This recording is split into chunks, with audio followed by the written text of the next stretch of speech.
Hello everyone, your boy V here. Today, we're back with the series, How to Main the Units. Part 4, The Stoner.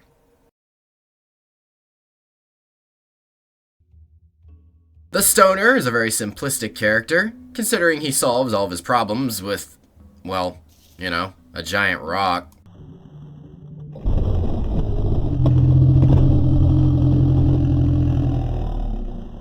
Although the Stoner in his own right is very simplistic, there is a lot more to him than may meet the eye. He is the second range unit of the tribal faction, and unlike the spear thrower, he does not have as much range as he does, and his projectile has a lot different properties than the spear thrower. Although, unlike his spear throwing brother, he is definitely not as mobile, and he also has a slower firing speed than his spear throwing pal. Although, one would also imagine that with that trade-off comes a lot of extra damage, and you also have the opportunity to hit multiple targets. Against infantry units, the game plan is fairly simple. Huck a rock and hope for the best. If you aim it right, and if you get lucky with positioning, you can easily hit 2 or maybe even 3 targets at once, literally taking the term 2 birds, 1 stone into consideration. But while you wait for your rock to recharge, remember to dodge around and use what limited mobility you have to your advantage. Against shielded units, use the same strategies you do against infantry. Only thing you might need to worry about is getting hit a few times, but it doesn't matter because the shield units don't do as much damage. Just apply the same strategy and bob and weave. The good thing about shield guys is that they take a lot longer to recover from attacks, leaving them wide open. The only shield units that you might have to worry about is the shield bearer. The shield bearer is a lot stronger than protector in the fact that he is not using a slab of wood to block a literal boulder. This unit has an actual metal shield, and will use that to really block your rocks. Another thing I forgot to mention is you really got to be careful when you throw your rocks, because if a target is way too close to you, the stoner thinks it's a funny idea to chuck the rock off to the side. But overall, just like the normal protectors, just wait for your moment and huck the rock.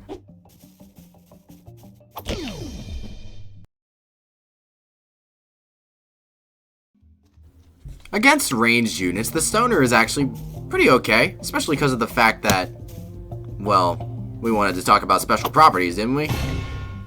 Yes, the stoner can actually use his stone as a shield. Pretty discount, don't get me wrong, it's actually pretty hard to consistently do it, but it works. Although I wouldn't recommend relying on it.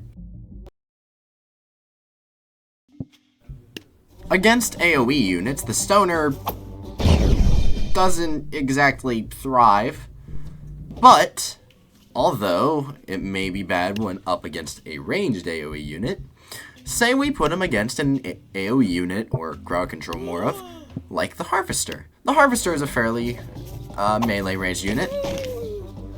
Also, most of these are a lot tankier than other units, so it might be a little harder. So your best bet is to just avoid the best you can before you get sliced to pieces.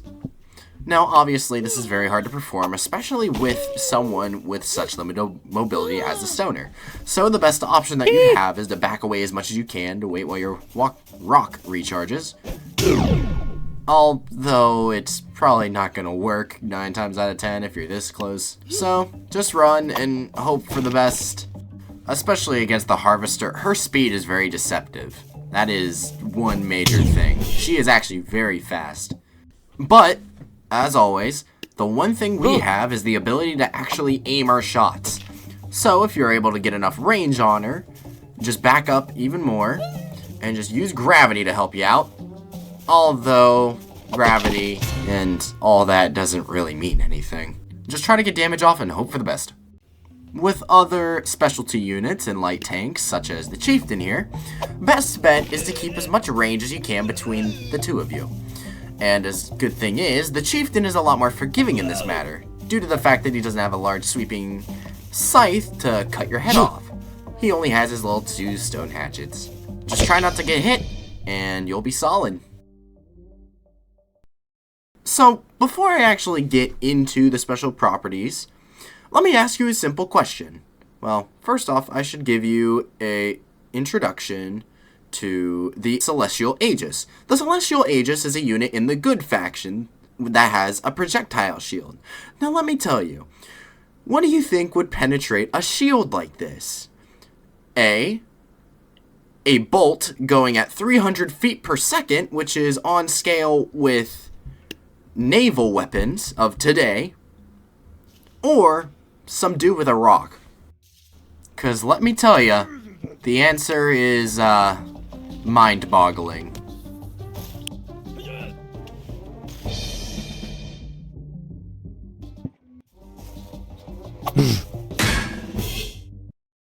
Huh. Neat. You're really neat.